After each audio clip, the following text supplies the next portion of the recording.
రెండవ రాజుల గ్రంథము 10వ అధ్యాయము. షోమ్రోనులో అహాబునకు 70 మంది కుమారులుండిరి. యెహూ వెంటనే తాకీదులు వ్రాయించి షోమ్రోనులో నుండి యెజ్రెయేలు అధిపతులకును పెద్దలకును అహాబు పిల్లలను పెంచిన వారికిని పంపి ఆజ్ఞ ఇచ్చినదేమనగా, మీ యజమానుని కుమారులు మీ యొద్దనున్నారు, మరియు మీకు రథములను గుర్రములను ప్రాకారము గల పట్టణమును ఆయుధ సామాగ్రియును కలవు గదా. కాబట్టి ఈ తాకీదు మీకు ముట్టిన వెంటనే మీ యజమానుని కుమారులలో ఉత్తముడును తగినవాడునైన ఒకని కోరుకొని తన తండ్రి సింహాసనము మీద అతనిని ఆసీనునిగా చేసి మీ యజమానుని కుటుంబీకుల పక్షమున యుద్ధమాడుడి. వారు ఇది విని బహు భయపడి, ఇద్దరు రాజులు అతని ముందర నిలువజాలకపోయిరే, మనమెట్లు నిలవగలమని అనుకొని కుటుంబపు అధికారియు పట్టణపు అధికారియు పెద్దలను పిల్లలను పెంచిన వారును కూడి యెహూకు వర్తమానము పంపి, మేము నీ దాసులము, నీ సెలవు ప్రకారము సమస్తము జరిగించెదము. మేము ఎవనిని రాజుగా చేసుకొనము, నీ దృష్టికి ఏది అనుకూలమో దాన్ని చేయుమని తెలియజేసిరి. అప్పుడతడు రెండవ తాకీదు వ్రాయించి, మీరు నా పక్షమున నుండి నా మాట వినుటకు ఒప్పుకొనిన ఎడల మీ యజమానుని కుమారుల తలలను తీసుకొని రేపు ఈ వేళకు యెజ్రెయేలునకు నా యొద్దకు రండని ఆజ్ఞ ఇచ్చెను. 70 మంది రాజకుమారులను వారిని పెంచిన పట్టణపు పెద్దల యొద్ద ఉండిరి.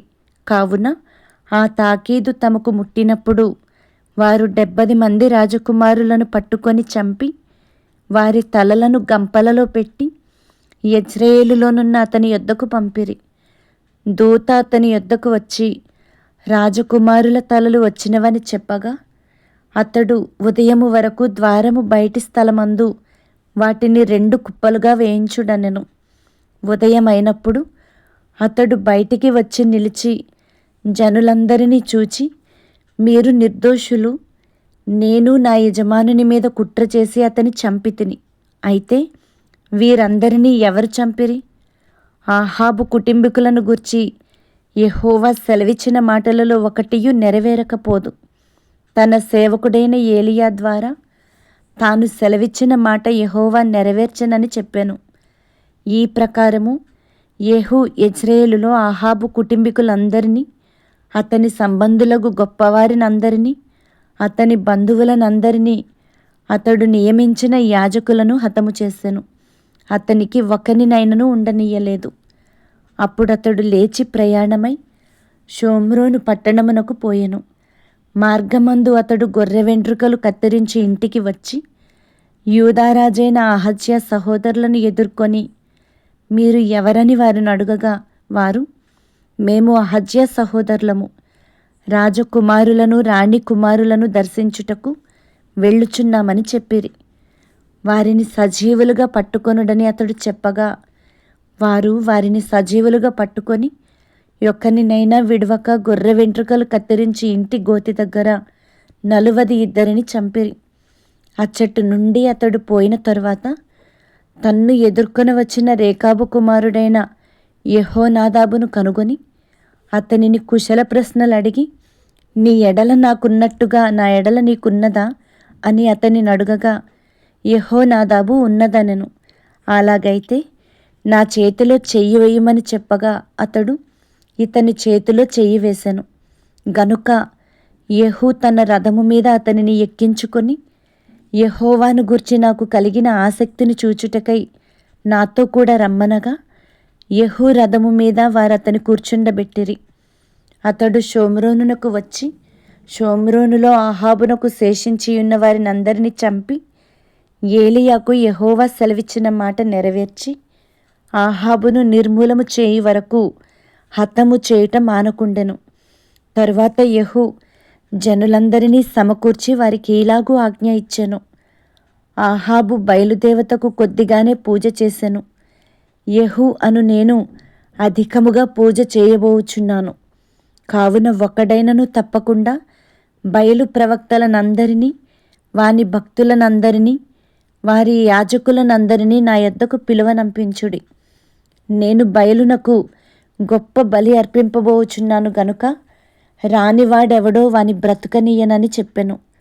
అయితే బయలునకు మ్రొక్కువారిని నాశనము చేయుటకై అతడు ఈ ప్రకారము కపటోపాయము చేసెను. మరియు యెహూ బయలునకు పండుగ నియమింపబడినదని చాటించుడని ఆజ్ఞ ఇయ్యగా వారలాగు చాటించిరి. యెహూ ఇశ్రాయేలు దేశమంతటిలోనికి వర్తమానము పంపించగా బయలునకు మ్రొక్కు వారందరూ వచ్చిరి. రానివాడు ఒక్కడునూ లేడు. వారు వచ్చి బయలు గుడిలో ప్రవేశింపగా ఎచ్చటను చోటు లేకుండా బయలు గుడి ఈ తట్టు నుండి ఆ తట్టు వరకు నిండిపోయెను. అప్పుడతడు వస్త్రశాల మీద ఉన్న అధికారిని పిలిచి బయలునకు మ్రొక్కువారికందరికీ వస్త్రములు బయటికి తెప్పించుమని చెప్పగా వాడు తెప్పించెను. యెహూయును రేకాబు కుమారుడైన యెహోనాదాబును బయలు గుడిలో ప్రవేశింపగా యెహూ యెహోవా భక్తులలో ఒక్కనినైనను ఇచ్చట మీ యొద్ద నుండనీయక బయలునకు మ్రొక్కువారు మాత్రమే ఉండునట్లు జాగ్రత్త చేయుడని బయలునకు మ్రొక్కువారితో ఆజ్ఞ ఇచ్చెను. బలులను దహన బలులను అర్పించుటకై వారు లోపల ప్రవేశింపగా యెహూ 80 మందిని బయట కావలియుంచి, నేను మీ వశము చేసిన వారిలో ఒకడైనా తప్పించుకొని పోయిన ఎడల వాని ప్రాణమునకు బదులుగా వాని పోనిచ్చిన వాని ప్రాణము తీతునని వారితో చెప్పి ఉండెను. దహన బలులను అర్పించుట సమాప్తి కాగా యెహూ మీరు లోపల చొచ్చి ఒక్కడైనను బయటికి రాకుండా వారిని చంపుడని తన కావలి వారితోనూ అధిపతులతోనూ చెప్పగా వారు అందరినీ హతము చేసిరి. పిమ్మట కావలివారును అధిపతులను వారిని బయట వేసి బయలు గుడియున్న పట్టణమునకు పోయి బయలు గుడిలోని నిలువు విగ్రహములను బయటికి తీసుకొని వచ్చి వాటిని కాల్చివేసిరి. మరియు బయలు ప్రతిమను గుడిని క్రింద పడగొట్టి దానిని పెంట ఇల్లుగా చేసిరి. నేటి వరకు అది అలాగే ఉన్నది. ఈ ప్రకారము యెహూ బయలుదేవతను ఇశ్రాయేలు వారి మధ్య నుండకుండా నాశనము చేసెను.